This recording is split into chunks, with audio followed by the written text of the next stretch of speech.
Hey crafters, Leo here with the Dreaming Tree, and today we're putting together a super versatile favor bag that's perfect for just about any occasion. Whether it's a birthday, baby shower, wedding, or just a thoughtful little gift, you can completely transform the look by switching up the cardstock colors and patterned papers. It's designed to go together fast, making it ideal for mass production. So whether you need 5 or 50, this one's going to save you time and still look amazing. Let's jump in. So let the mass production begin. You can see here 3 pieces and some ribbon. And this piece here is going to go on top of the little closure mechanism. And you can see that we do have the 2 little pill-shaped cutouts to allow you to kind of thread the ribbon through there. You want to line this up flush at the top, but there is going to be a little bit of a border around the rest of the perimeter. And we have some beautiful graphic 45 paper on this project.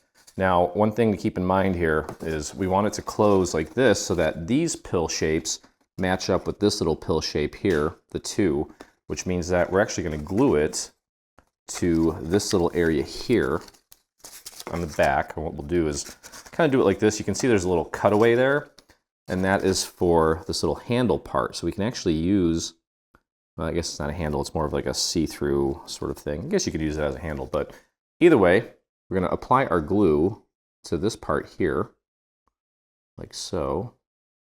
And this is my texture side, because we want the texture side visible. And just use that little pill shape there as your guide for placement, and then also kind of flip it over and just make sure that it's nice and flush at the top. And of course, centered. Should be able to close it okay. There we go. Just like that. Okay. And then just need to close it up. Obviously, you want to pre-fold everything. This little area here, it's like kind of like the sandwich bag fold. The little triangular section there, I wouldn't worry too much about folding it like perfectly. It'll kind of figure out its shape as you open and close it a few times. But then we're just going to apply our glue to the 1 tab here on the sides. We do have some tabs on the bottom, but that's for, well, we're going to do that in just a minute. You can lay this down flat, grab the other side. It should match up perfectly. Press that down. I did take some time to do a little bit of inking. Okay, there we go. Closes it up nicely. Closes like that. And then we'll show you how the ribbon part works here in just a moment. Then we're going to take these 3 flaps, bring them down, or the tabs I should say. Let's apply our glue. And I suppose, I don't recommend it, but I know some of you still use adhesive tape. I don't trust it. I've never really had good luck with it. But I mean, if that speeds things up for you, by all means, go for it. And then close this up. Just match it up with this side here, the side opposite of the side that contains, or that is already hinged. And there we go. Grab your little dowel, push down on the rest of the tabs from the inside. Close it up nicely. Okay, and there you go, just like that. Okay, so as far as the ribbon goes, you're going to need about, I'd say, just to play it safe, about 15 inches. And this is, I believe it's 1/4 inch, 3/8 inch maybe, ribbon. We have it noted on the PDF.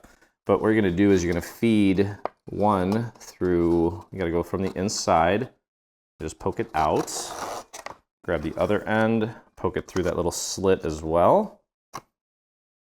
I suppose you could do this before it's assembled, but it might make for a semi-awkward assembly. Then kind of pull it out and just make sure that it's about the same length. And then we're going to take it and we're going to pop this through the slits on the little closure mechanism, or the lid, whatever you want to call it. Just make sure that it's straight. Oh, let me get through there. Okay. And just bring that down. So keep it nice and secure for you. Just push the bag in.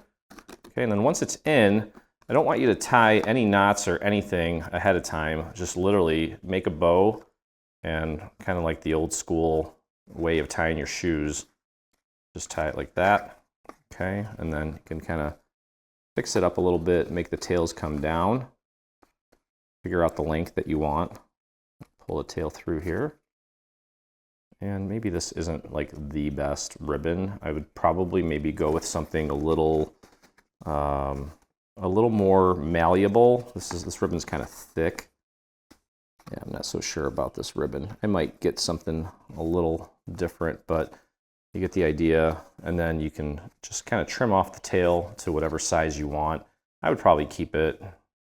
Actually, I think the loops are still a little big. Go a little smaller. And then the tails, you can kind of just cut those off right about there. Whatever you want to do. Again, I may experiment with different ribbon. I don't like how thick this is for this size bag, but it's still cute and it could work. So that's going to do it. Hope you guys enjoyed the video. If you did, please take a moment, visit us on our YouTube channel, hit that subscribe button. While you're there, hit the little bell so you get notifications anytime we release a new project, whether it be paid or free.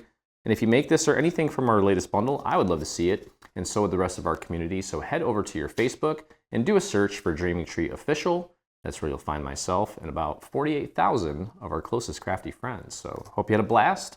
As always, I look forward to crafting with you again.